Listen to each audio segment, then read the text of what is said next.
Alrighty, right, everyone. I thought I'd make a different type of video just very quickly. I've not been doing so much math, and I really miss it, just for the sake of it. And I thought I also miss teaching. And now that we are starting with Polymarket on the trading bots course, that we can actually look at some conditional probability and probability and statistics, just small concepts in general. So probability is a really beautiful thing. If you think about it, you can look at the world and just pretty much see it everywhere and make some reasoning that is probability and statistics. And in general, when we go on Polymarket, and if, for example, we work with the Bitcoin price, this I was just reminded today because someone asked about the strike ladder probabilities and how they work. We actually work with all types of probability, with statistics, empirical just meaning what we've seen in the past, and implied probability, which is the prices that we get from Polymarket, and the belief that we have, or the traders have, which is the order book that you will see on Polymarket, and the prior and conditional probabilities. So I made the slides when Bitcoin was just hitting 72,000 a few minutes ago. It has now gone up, uh, but we can still use the same example. Maybe it might have gone even better now. So you can think of the Bitcoin prices. Will Bitcoin be above or below a certain price, or will it hit that price in the strike ladders that we have on Polymarket as conditional probabilities, right? So we were at 72,000 just now. And for just, I have this slide here.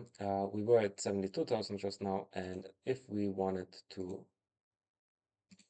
hit 73,000, we have to go through 73,000 to hit 74,000. And if we want to hit 75,000, we have to go through 73,000 and through 74,000 to hit 75,000, right? So probabilities in general, the sum of them, they're just a set of events, and the probability of one event is less than or equal the sum of all the events of the superset. The superset just means all of the events that could happen, and the probability will add, all of the events will add to 1, and the subset will be 1 or less than equal to 1.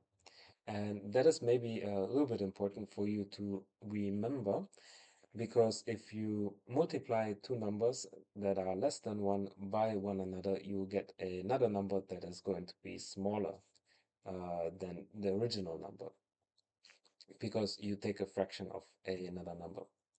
And you can think about this as you might have seen this in school, a Venn diagram. And a probability is just an area. I should have probably made squares. This would have made this a lot easier.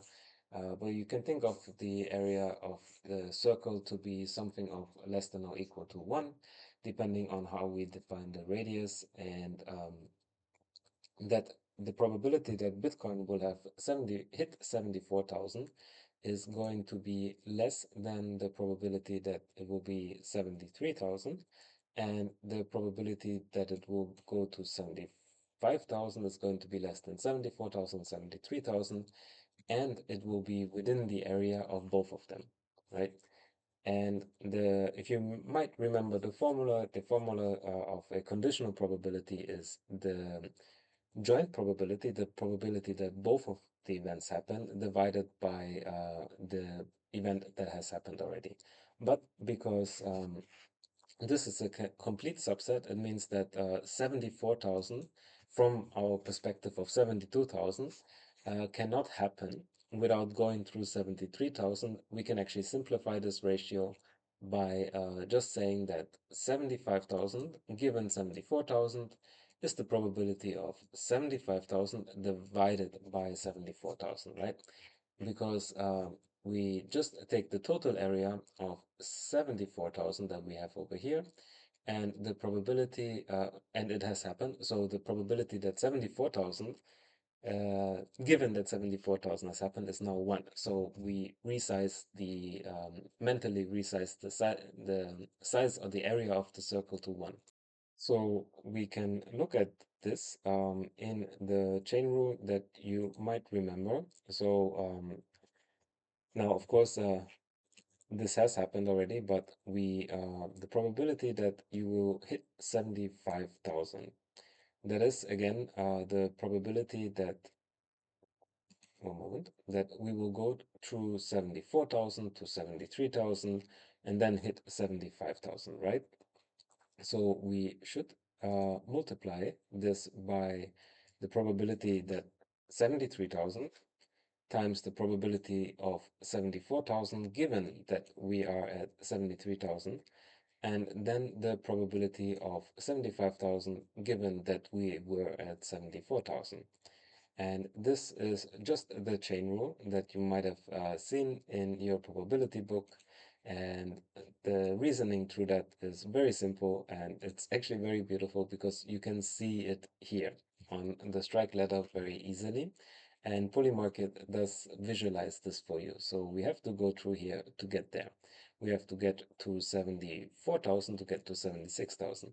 We have to go through 78,000 to get to we have to go through 76,000 to get to 78,000, through 78,000 to get to 80,000, and so on and so forth, right? So this is really just a long road that you might have to take to get to your destination. And this is really it. All right, I hope you might get more interested now in probability and statistics. I personally find this very interesting, and maybe one of the most beautiful sciences that we have, or at least part of the most beautiful math that we have in the world. Just going through this, and let me know what we want to look at next. I think I will try to keep these short, just explaining some concepts once in a while, trying to not overwhelm you with formulas, but have you get some have to use have you use probability practically without me having to try to actually make a whole sophisticated lesson out of it and get some use and intuition out of it. All right, thanks.